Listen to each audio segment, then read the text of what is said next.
Good afternoon, ladies and gentlemen. Thank you to Mr. Lee and the organising committee for inviting me to speak here today and giving me another opportunity to come back to Korea and visit your beautiful country again. I'm really honoured to be here today in your company. We're making history today because this is the first time ever that there's been a joint presentation between the SCAA and SCAE. So this is a first. And I can tell you now it's going to be either very, very good or very bad. So I'd just like to say that we're changing the format slightly. We will be talking about the European coffee market and about the American coffee market, but we're also going to be spending quite a bit more time discussing and just trying to discover a little bit more about the definition of specialty coffee. Excellent. Oh, do you have the clicker? Do you have it? 안녕하세요. Thank you very much for having us here. My name is Ellie Hudson. I'm the Director of Professional Development for SCAA, the Specialty Coffee Association of America. We are a global coffee association with members all around the world, including many people in this room. We are known probably most for the show that we produce, also the education and standards for coffee. Okay, Specialty Coffee Association of Europe, shortly known by SCAE. We are SCAE. Just tell you a little bit about our association for a few moments. We were founded just like Lucy's company. Lucy was saying earlier in 1998. We were founded in 1998. So we have just celebrated our 15th anniversary, which is illustrated by this not very good piece of latte art on the picture that you see there. Where we have members in a country who are active, we form a chapter. And we now have, although we have members in 70 countries in Europe and around the world, we have a chapter formed in 30 countries, including a very, very active chapter here in Korea. We have at this point 1,500 members spread about those 70 countries. And our members represent all parts of our industry, from farmers and growers through to exporters, coffee traders, coffee machine manufacturers, roasting manufacturers, coffee roasters, baristas, coffee shops, and trainers as well. So right across the spectrum of the specialty coffee industry. Together with SCAA, we run through our sister or daughter organisation, World Coffee Events. We organise and run 7 World Championships. So the first one is the one which has been going the longest, which is the World Barista Championship. We also have World Latte Art Championship, World Brewers Cup, Ibrik, Sebze Ibrik, which is Turkish coffee, World Cup Tasters Championship, the World Coffee in Good Spirits Championship, and the last one which had its first showing in Nice in France earlier on this year, and that's the World Coffee Roasting Championship. Up to 2012, we, through our education system, which is one of our main activities, we certified 5,000 baristas around the world. At that point, we introduced our coffee diploma system, which is the latest iteration of our education program, at three different levels, and we deliver that through authorised trainers. And at this moment, well, when this slide was put together, we had 390 authorised trainers. Anne-Marie, our education coordinator, who sat on the front row here, has been very busy in Asia these past few weeks, and we now probably have something like 430 or 440 authorised trainers, many of whom are in Korea and this part of the world also. We did have 149 authorised trainers in Korea. That has now changed and is probably near 170 or 180. One of them is Song-il Choi there, who some of you may recognise and know. We have so far issued, since we introduced our coffee diploma system in June of 2012, 13,000 coffee diploma certificates across our range of modules, which is barista skills, roasting, grinding and brewing, green coffee, and sensory skills. And we have, there we go. Our certificates, as well as being a certification in themselves, also carry points which go up to making 100 points, which allows our students to to gain our diploma.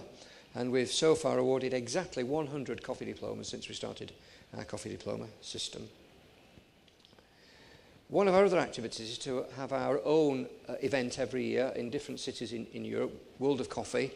Next year it's going to be in Rimini in Italy. We've just been to Nice in France and Vienna the year before, and we do educational workshops, we have an exhibition, we have seminars, we have a conference similar to this, and many other activities.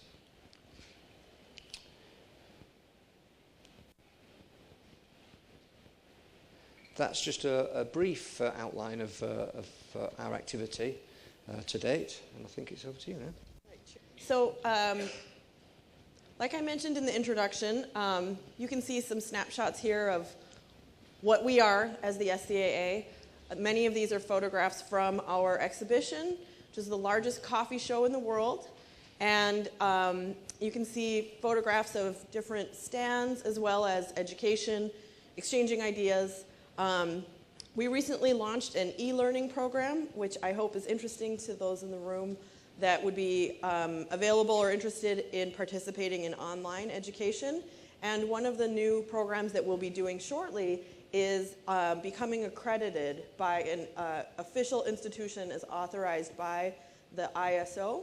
So that will mean SCAA will be the first coffee association in the world to be an accredited education service provider.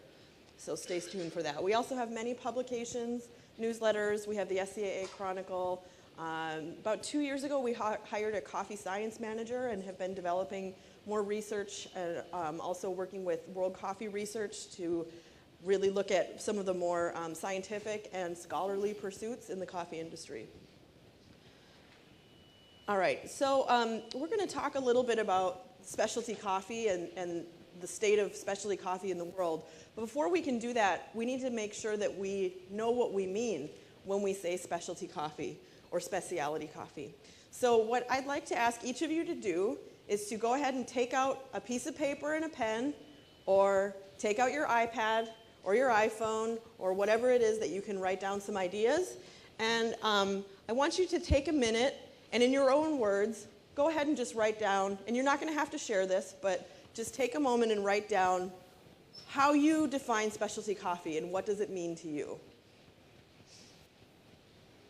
No wrong answers. So we'll give you just a few seconds to do this. Now, because this is the session after lunch and we don't want people falling asleep, please turn to your neighbor if you'd like. And we're hoping that you could take about maybe 5 minutes, maybe a little less than that, and share and discuss your definitions. So maybe it's a little bit similar, maybe it's different, and then we're going to kind of ask you some questions about that. So let's go ahead. We could, if you have, if there's music to play, if we could get the music playing, and then when we cut it off, that will be the signal that time is up. You can go ahead and start wrapping up your discussion. I'd just like to say that Ellie said that you were going to keep this to yourselves. She actually lied. You can't keep it to yourselves. We're going to ask you in a few moments to, if you would, please, to share some of your thoughts and ideas with us and with the rest of the audience. So let's just see, as a show of hands, does your definition of specialty coffee talk about it like it's a beverage? Anybody? Something brewed, something prepared by a barista? Okay, a couple people. What about a green coffee standard? Does your definition include a couple green coffee standard? See that a little bit more. What about the idea that it's a process? And what we mean by that is that it's, usually people say like it's grown. Yeah, I see a couple of hands. Grown and then cared for, and the way that it's bought and sold has some sort of ethical treatment or sustainability. See definitely a lot more hands for that. What about a community? Is specialty coffee a community? Anybody think it is or not?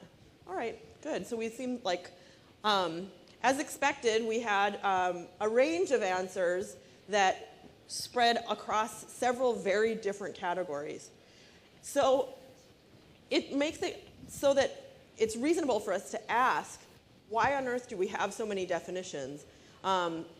We went to find some answers to this, and first we wanted to consult the existing literature on the subject between SCAA and SCAE about how we define coffee or specialty coffee officially. This is you. So the background to this is that the debate has been going on for some time. There are already certain definitions. SCAA have a definition, SCAE have a definition. They're completely different. We've been engaging people in this debate, and all sorts of different ideas have been coming forward. It's for me, as the Executive Director of the Specialty Coffee Association of Europe, not having a clear definition of our core product gives me a little bit of a problem. But of course, you know, it's all very subjective, and it's such a big subject that you know, we wonder if we can actually all agree on a definition, which is part of the reason why we're going through this exercise now. So we just thought we would share with you some of the existing ideas that there are, or definitions that there are for specialty coffee. So Erna Knutson of Knutson Coffee Limited said, quite simple, special geographic microclimates produce beans with unique flavour profiles. And those specialty coffee beans should always be well prepared, freshly roasted and properly brewed. And those particular phrases have gone into the Specialty Coffee Association of America's definition of specialty coffee. The Specialty Coffee Association of America also talk about certain metrics within their definition. So a certain percentage of the market for imported coffee into the United States is defined as being specialty coffee. On the other hand, the Specialty Coffee Association of Europe takes a completely different view. Specialty coffee is defined as a crafted quality coffee-based beverage which is judged by the consumer in a limited marketplace at a given time to have unique quality, a distinct taste and personality different from and superior to the common coffee beverages offered in that marketplace at that time. The beverage is based on beans that have been grown in an accurately defined area and which meet the highest standards for green coffee and for its roasting, storage and brewing. So we're talking about all of the processes, all of the stages of the processing, all the way through from planting the tree all the way through to producing the coffee, with a specific emphasis on the taste in the cup.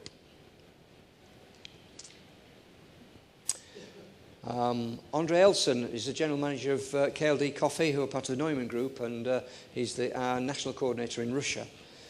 Says that specialty coffee is a coffee that has outstanding organoleptic characteristics and such that during its delivery from the branch to the cup, the following characteristics have been met. The beans have been grown correctly and harvested at the right time. It's been processed correctly, and the coffee is being delivered fresh to the consumer. The beans have been roasted correctly so that all of their flavour characteristics have been preserved. The end product is quality packaging. The beverage has been prepared with love.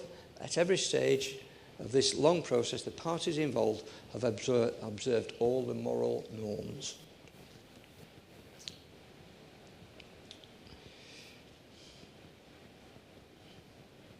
So we went ahead and took on an informal survey of SCAA members, SCAE members, and participants in the community from around the world. And we asked them 2 questions. And part of it was this first exercise that we asked you to do, which was basically defining specialty coffee.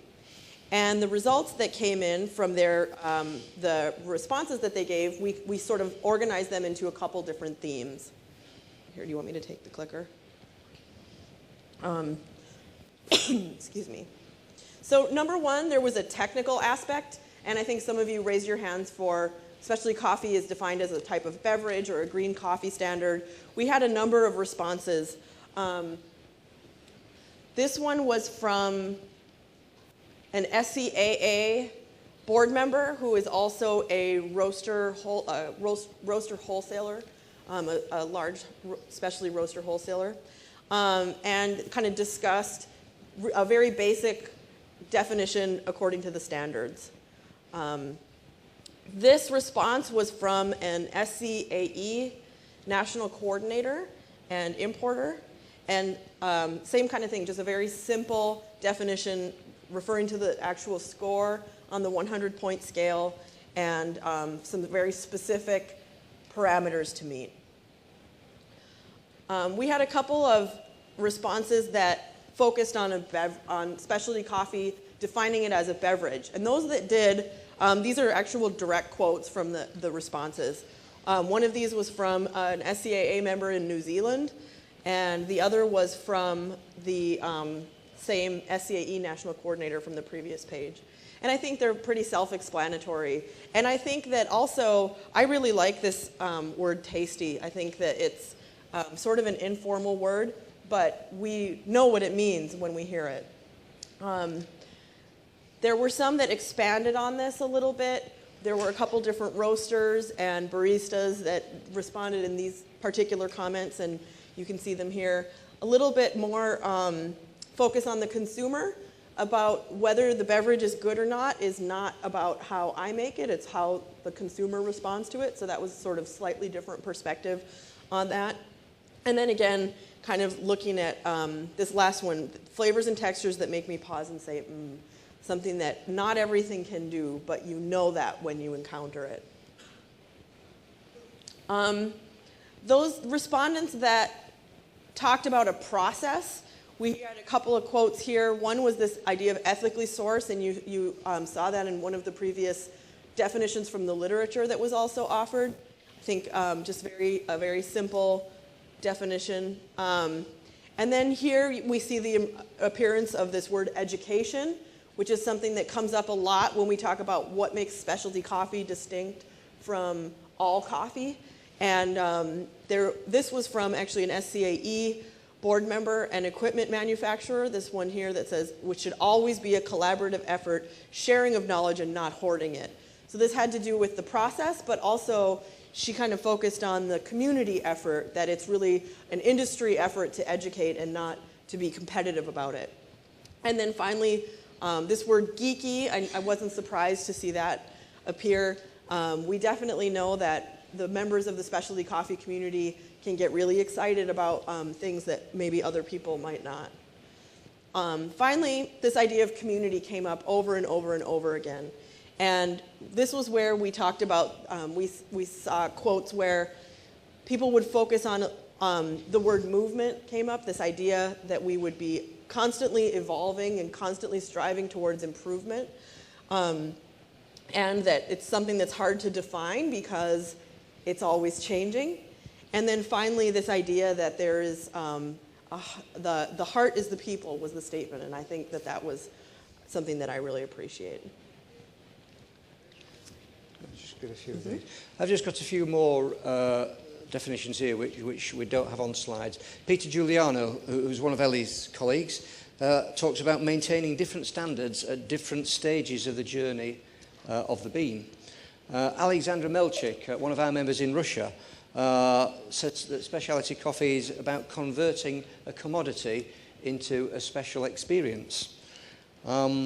The Brazilian Specialty Coffee Association have 3 points in their definition: high quality, screen 16 plus, and no defects in the beans. Specialty Coffee Association of Japan talk about excellent flavour in the cup, appreciation and satisfied by coffee drinkers as excellent quality. And I was very interested to hear what you said this morning about the acidic profile of the coffee being really important to the Japanese market. The Specialty Coffee Association of Korea talk about it as a movement with equal sides who are helping each other, that is the producers and the consumers. And along that process, both sides become friends together in the industry.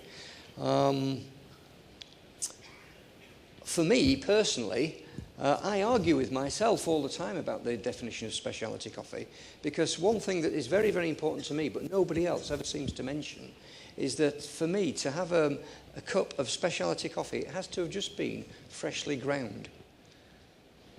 Because that's one of the most important parts of the process for me.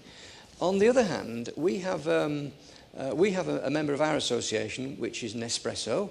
You have a member of your association, I think, Keurig, who both do Green Mountain capsules, who do capsules.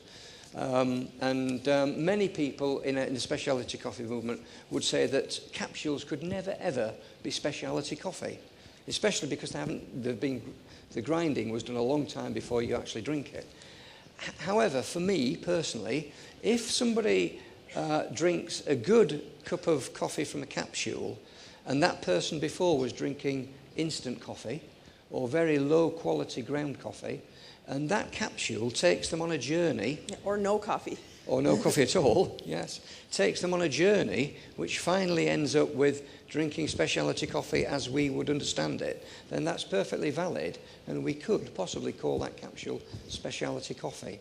So, I argue with myself. Also, people have said that it's an experience, it's an aspiration, it's an ideal, and these things have come out in some of the points that Ellie was going through. One word which really, for me, should come up in this debate, and that is passion. Once you get that passion in here for specialty coffee, you actually know what it is, even though you can't actually define it. Well, and so in the context of kind of settling on a series of definitions, a huge universe of definitions, we also wanted to know, so as an industry, how are we doing? If this is what specialty coffee is supposed to be, it's an aspiration, it's a specific standard, it's a movement, it's a community, how are we succeeding at that? How are we providing opportunities to do business and maintain a healthy industry within those definitions? And so we got a range of answers that overall, I could organize them into a number of themes. These items came up a lot. Standards-based was this idea of how well we're doing, the global idea, the community, some of the same types of phrases that came up in the definitions. There was a lot of comment about the price volatility in the current coffee market. The word challenging appeared in about half of the responses. This is my summary word, meaningful. Sort of a lot of people used words that had to do with trying to derive meaning in their everyday business activity. And then finally, of course, a focus on quality. A lot of discussion about how we are doing as an industry, sometimes would mention specific brands. And then finally, this was my sort of favorite part, looking at these responses. The words education came up a lot, that's part of what we're doing well, or part of what we're trying to do, what we're aspiring to do. And then this phrase, this idea that we have a very uneducated consumer. Excuse me. So there was these two things kind of coming up a lot, I thought was really interesting.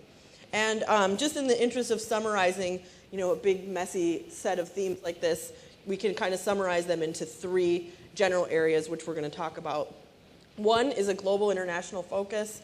Number two is a focus on transparency and sustainability. And then number three was this comment about the consumer. Is it me now? Excuse me.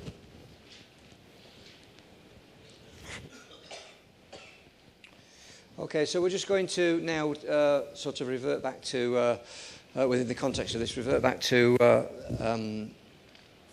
what we were originally asked to talk about, which is our respective markets, but more briefly than we would have done. And we're not going to really touch upon world markets as such, because Rivera did that very well this morning.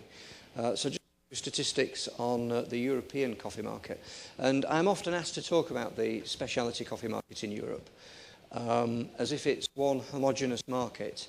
It's very, very difficult for me to do that because, as we all know, Europe is made up of a number of countries and many different cultures and languages. So it's very, very difficult to to talk about the market as a whole. So the UK, as an example, is a tea drinking nation, and our coffee history and culture is one of soluble coffee, as opposed to Italy, of course, which we all know has a very, very rich and long tradition of coffee, as do many other countries as well. So it's difficult to talk about Europe as a whole.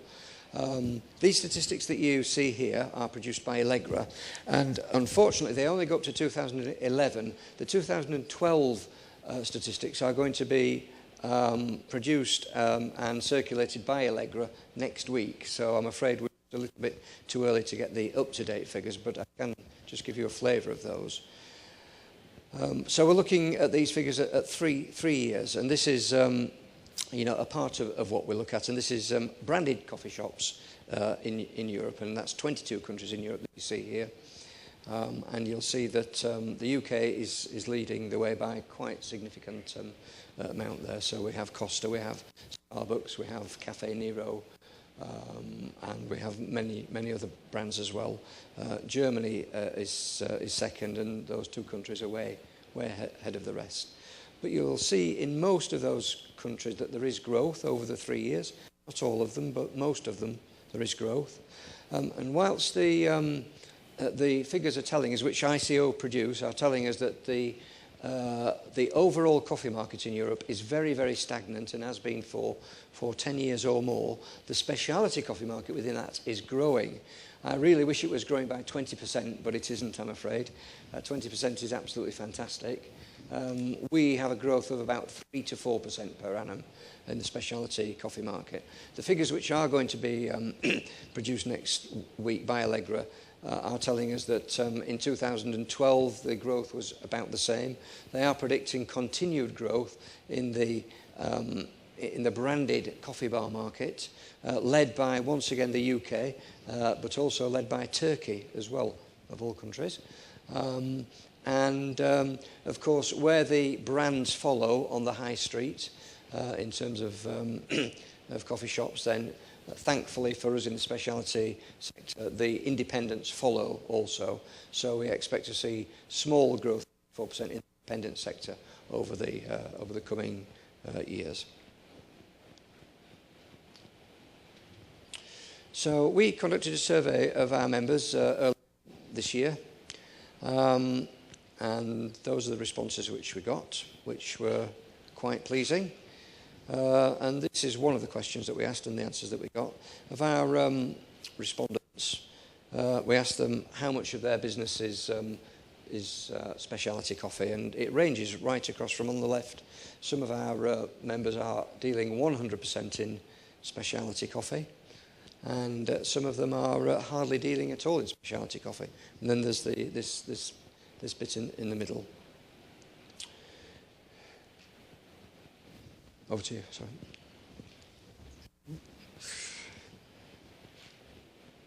Okay, so another theme that that emerged when we asked our participants to talk about how we were doing in the industry were these constant themes about a need for transparency and sustainability, or a value on these things.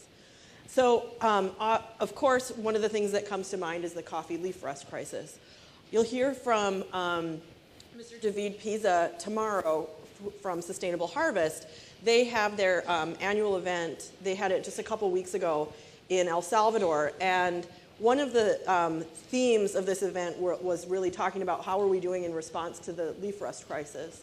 And so you don't have to really look at these are like super poor quality, because these were just like pictures from my phone of the slides from this Salvadoran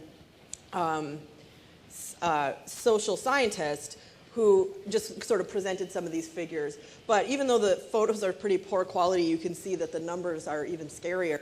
And then another thing that she talked about was just the age of the trees on the plantations. They had noticed, and some more research is needed, but one of the things she mentioned was that Honduras had seemed to be a little bit less hard hit than some of the other countries in Central America, and then they also had generally younger trees. So is there something that we can kind of take away from that in some research? But looking at the age of these coffee plantations, I think this one here is, I think I can't remember what that is. You can maybe even see it. But this, we have quite young trees also in Mexico. And then another item that came up was this idea of the aging population of coffee farmers. She informed us that the average age of a coffee farmer in Central America is currently 53. And that's something that really, as an industry, we need to be concerned about, is that the aging population of coffee farms. And so in addition, of course, even in a year or a year and a half or so where we had 60% or more effect in some Central American countries with the leaf rust crisis, we still have an overabundance of supply.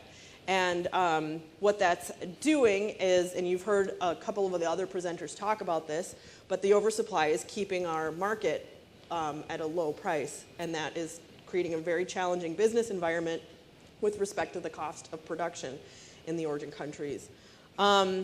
Maybe in response to both of these things, there's seems to be an emerging interest in Robusta. This is something that I've heard, and I can't really comment on what this means for us, but I do know what people are saying. One of them is that there's this interest in Robusta as a way to diversify coffee farms. Robusta is generally thought of as being, excuse me, more disease resistant. And then finally, there are the emergence of new reports and tools such as the SCAA green guides. And these have to do with sustainability at a retail level, focusing on waste, water, and items like that. Can I just say something? Just that statistic that Ellie just brought up there, that figure that the average age of a coffee farmer is 53, which is really, really worrying. And why is that? Well, the reason is because the young people are leaving the farms and going off to do jobs in the cities. And why are they doing that? Because there is no money in coffee farming. We're not paying them enough. So this is a real problem for coffee farms in the future. And we have to look at our business model, I think, for a sustainable supply chain. The bottom line is that we've just seen there, we demand more coffee, we demand better coffee, but we're not paying the right price to allow the farmers to give us what we want, and this is a real problem that we need to look at. We're just as an aside, just a very small initiative that our association is starting next year is to take 2 young people from Africa and 2 people from Brazil and bring them over to Europe so that they can learn about the coffee industry in the consuming countries, and hopefully we can encourage and motivate and enthuse them to go back to stay in their industry and talk about talk to other young people about the possibilities of staying in the industry. So it's a really, really big problem that we will, I think, be talking about a lot more in the future. Thanks. And the third theme, of course, was this focus on the specialty coffee consumer. And some of our respondents even talked about the consumer as being, and I think we mentioned this earlier, as being the arbiter of the definition of specialty coffee. They get to decide whether it's specialty, because if they enjoy it and it's what they're expecting as specialty, then it's specialty. About a year ago, about a year and a half ago, SCAA commissioned a series of focus groups and reports about kind of trying to first start by defining the specialty coffee consumer and understanding their wants and needs and their behaviors a little bit more. One of the themes that emerged from this were the consumers that identify themselves as specialty coffee drinkers have a great deal of enthusiasm for specialty coffee, for what they express generally a need to understand sort of where the coffee comes from, and they mean 2 things by that. Number one, they mean where was it grown, what region does it come from, and then also where was it roasted. The brand of coffee is generally defined by the roaster, sometimes by the retailer, but generally our specialty coffee consumers want to know those 2 things specifically. And and maybe not much more, although we certainly have a lot of information that we try to give them. But they come into our cafes sort of wanting this information and being excited about coffee. My personal favorite takeaway from the consumer study, the 2012 consumer study, was this theme that coffee is something that sort of gives you a superpower, that in the morning or whenever you drink it, it's like you don't function like yourself until you have your morning coffee. And this was a very, I know that the morning day part coffee consumption is something that is not necessarily very common here in Korea. These focus groups were in the US. But the idea of activating superpowers. And I think as specialty coffee businesses, if we don't tap into this, we're really leaving a lot up to chance, where we have this population of consumer that says, your product gives me superpowers. I think that we probably want to tap into that. What our industry respondents said over and over again, and also another theme that came up from the Let's Talk Coffee event, was a challenge issued by one of the coffee journalists who really looked at different coffee packaging labels, specifically labels, not even communication style, but all the different information that we tend to put on this packaging. And it was, the consumers are telling us they just want to know where it comes from and what to do with it. And we're giving them all this ancillary information, elevation and variety, and we don't really know, we haven't given them the tools to know why that's important, sort of knowledge for the sake of knowledge. And generally, when we do that, we try to, all the things that we're thinking about when we say, how are we doing as an industry? We know that we are trying to communicate that in all kinds of things. So all the different themes that emerged from the state of the industry, we try to cram that into the minds of our consumers every time we interact with them. And you can see that it doesn't take long before you can't even tell. There's so much noise, you can't even tell what it is. And especially this idea of over-education. This was the theme that emerged over and over again, where our members know that they're not communicating appropriately with the consumers. And what's happening is that the consumers don't like it, and they're confused. So they're looking to the association to the various coffee associations to help define that messaging a little bit more clearly. Because we know that a confused customer, what's the theme we always hear, a confused customer doesn't buy. So they're not buying specialty coffee. Maybe they're trying to get some other sort of specialty experience in another industry, craft beer or wine, where the messaging is a lot clearer and the differentiation of something that's specialty and not, or a craft produced item and not, is much more clear. Or maybe they're just not drinking very nice coffee. So we're losing the opportunity to bring these customers who have all the potential and all the interest in specialty coffee. Because we don't communicate with them in the right way, we know that we're losing them. These are just one point also, sure, yeah. Ellie, that survey that you had also, a point came out which the consumer actually doesn't fully understand or really engage with the word specialty or speciality. It doesn't really mean anything to them at all. Yeah, exactly. There was not a consistent definition. And I think we shouldn't be surprised by that, because we can't even agree. We just took 17 slides to explain the definition of it. So we do know that even though we don't have our messaging quite right, and our industry is telling us we're not doing a good job of this, we do know that there is growth in coffee consumption, and we believe that this also has to do with specialty.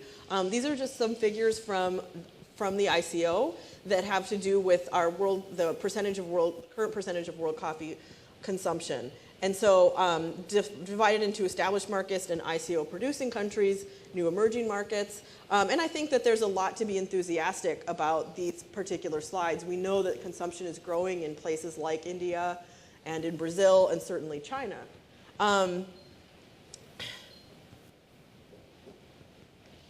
Yeah, this slide here just shows you what I was saying earlier on, that the top line there is the disappearance that we heard about earlier on this morning. Not particularly important there, but And the bottom line is soluble coffee in Europe, which you can see is as flat as you could possibly get on a graph. And then the middle one for roasted coffee, it's a little bit up and down, but pretty much over the 10 years or so of this graph, it's as flat as you can get once again. It pretty much finishes where it started. So consumption of coffee generally in Europe is static and very sluggish, but thankfully within that the specialty coffee market is growing. So overall, when we took a look at these different responses from the community in saying, defining specialty coffee and then some comment on how are we doing as an industry, we decided to give it a traffic light, give it a grade. In terms of global and international cooperation, I think most of our members really see that we're doing better than ever. It's one of the reasons that David and I wanted to present this together. We're the Specialty Coffee Association of Europe and of America here in Korea, but really both of us are working with coffee companies all over the world. And through World Coffee events and other programs like that, the opportunities and growth of collaboration are the best they've ever been. And when we have our supply chain that most of the time involves international transactions, I think that we generally all agree that this is important and that the types of new programs that we're doing, like the World Coffee Leaders Forum, lead us to believe that we're actually doing a pretty good job here. In terms of transparency and sustainability, we gave it a yellow light. I think that there's a lot more enthusiasm. I think our membership, our community is not satisfied, although we definitely have seen progress. There's a little bit of mixed results with new tools and new reports and responses to various mandates from the communities, but also there are things like the leaf rust crisis that really just are so incredibly disruptive. They're disrupting people's lives and their livelihoods, as well as the supply chain itself. So we have to look at that as something that we can't really say that we're satisfied there fully. And then finally, the engagement with consumers. This was the area of red light.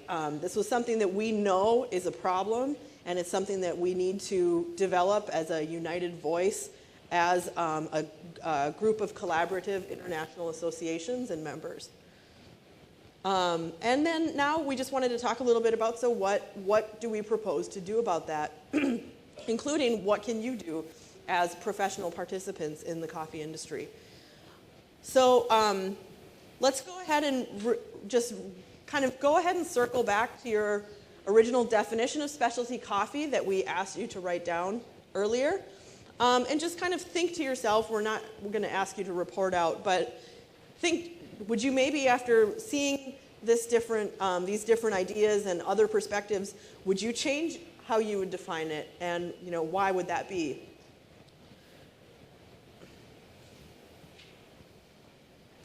Back to this idea of what do we do, we'd really like to get to a place where all three of those areas are in the green light, or the green arrow. Number one, what can you do to get ourselves to the green light? Continue to support your association.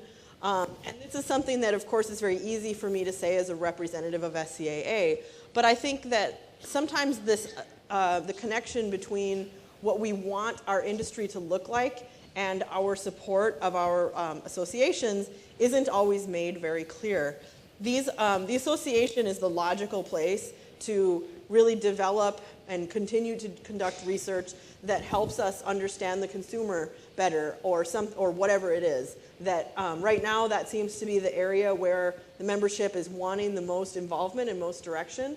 And so continued membership and exhibition at events, attending events, and being a good consumer of your association is a great way to make sure that those types of activities can continue.